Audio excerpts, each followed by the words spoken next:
Сайн байцгаана та бүхэнд олон улсын амьдралд бас үйл явдлыг томилог хүргэе. Оросын албаны улсын ерөнхийлөгч Путин ялалтын баярт оролцож байгаа дэлхийн улс орнуудын удирдагчтай уулзж байна. За эдгээр уулзалт дотроос хамгийн анхаарал татаж байгаа нь бүгд найрамд Хятад ард улсын дарга Ши Жинпинтэй хийсэн уулзалт болж байна. За Кремльд болсон пүрэв гарагтын уулзалтын үеэр хоёр талын хооронд тогтоосон стратегийн түвшлийн харилцааг бэхжүүлэх тухай чухал алхам хийж хамтын ажиллагааны өргөн боломжуудын талаар ярилцсан байна.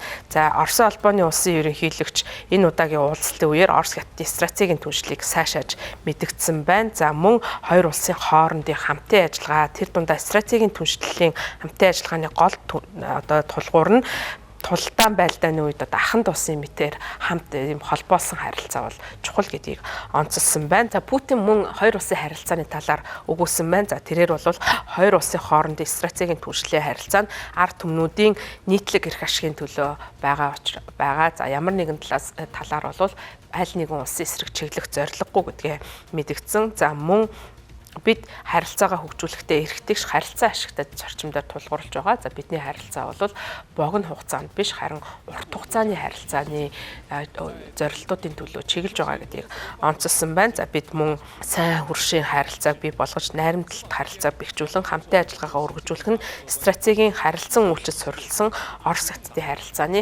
гол сонголт юм а гэж нэмж мэдгдсэн байна.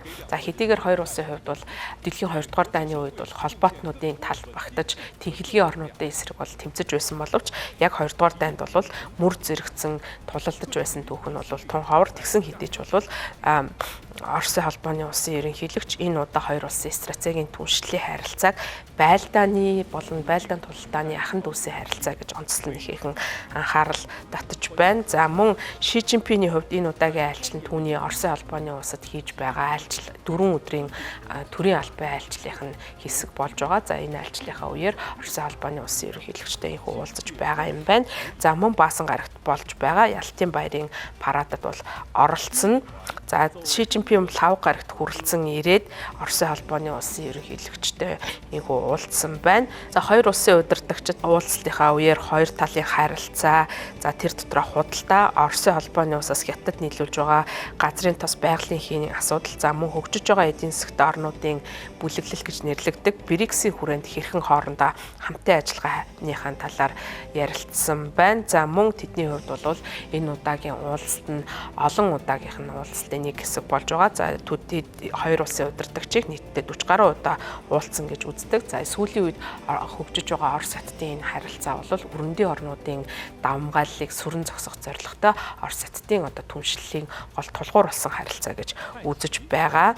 За бүгд найрамд Хятад ард улсын хувьд бол Оросын холбооны улсад дипломат дэмжлэгээ үзүүлсэн хэвээр байгаа. За Хятад улсын хувьд хэдийгээр Украины дайнд аль нэг талыг баримтлахгүй гэж мэдэгдэж байгаа ч гэсэн цаагаараа Оросын холбооны улсад дипломат дэмжлэгийг үзүүлсээр ирсэн. За энэ нь бол нүүбийн болон бусад байгууллага болон олон улсын тавцсан дах дэмжлэгээс нь харж болно. За мөн барууны орнуудын тавьсан 20 арга хэмжээг бол мөн буруу шаасан мэдээллүүдийг хийж ирж байгаа нь бүгд найрамд Хятад ард улсын зүгээс үзүүлж байгаа тус улсын талаарх том дипломат дэмжлэг болж байгаа.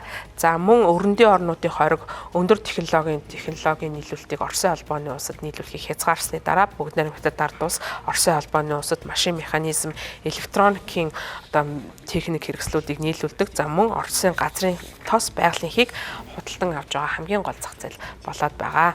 За харин энэ харилцан дэмжиж байгааг хариу болгож Оросын холбооны улсаас Бээжинг бол зарим асуудлууд дээр дэмждэг. За ялангуяа Тайваны асуудалтай холбоотой газар нутгийн маргаан зэрэг томоохон асуудлууд дээр мөн Бээжинд дэмжлэг үзүүлсээр ирсэн.